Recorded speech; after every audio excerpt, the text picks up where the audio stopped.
اللہ کو بالکل پسند نہیں ہے وہ لوگ کہ جو مختال ہیں، شیخی خوڑے اور اکڑنے والے، فخر کرنے والے، اکڑ کرنے والے۔ الذین یبخلون ویامرون الناس بالبخل، جن میں یہ شیخی خوری ہوتی ہے، اکڑ ہوتی ہے، پھر وہ بخیل بھی ہوتے ہیں۔ اس لیے کہ عام طور پر تو انہیں اپنا جو تکبر ہوتا ہے وہ دولت کے بلا پر ہوتا ہے، انہیں معلوم ہے ہمارے پاس دولت ہے، تو ظاہر بات ہے دولت اگر وہ خرچ کر دیں گے اور دولت جو ہے نہیں رہے گی تو عزت نہیں رہے گی۔ جو کہ بخل کرتے ہیں وہ یامرون الناس بالبخل، اور لوگوں کو بھی نیکی بخل کا حکم دیتے ہیں،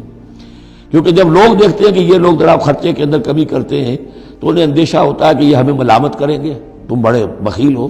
تو اس سے پہلے ہی کیوں نہ کہو بابا یہ اس طرح نہ کیا کرو، تم خام پیسے اڑاتے ہو، کچھ نہ کچھ بچا کے رکھا کرو اور وقت پہ کام آئے گا، تو بجائے اس کے کہ آپ کو کوئی ڈیفنس لینا پڑے پہلے ہی آفنس لیجئے۔ تو یامرون الناس بالبخل، وہ لوگوں کو بھی بخلی کا مشورہ دیتے ہیں کہ عقل کے ناخن لو۔ وَيَكْتُمُونَ مَا آتَاهُمُ اللَّهُ مِنْ فَضْلِهِ، اور وہ چھپاتے ہیں اس کو جو اللہ نے انہیں اپنے فضل میں سے دیا ہے۔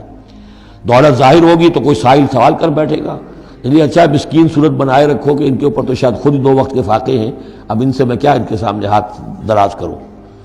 وَأَعْتَدْنَا لِلْكَافِرِينَ عَذَابًا مُهِينًا، اور ایسے کافروں کے لیے ہم نے بڑا اہانت آمیز عذاب تیار کر رکھا ہے۔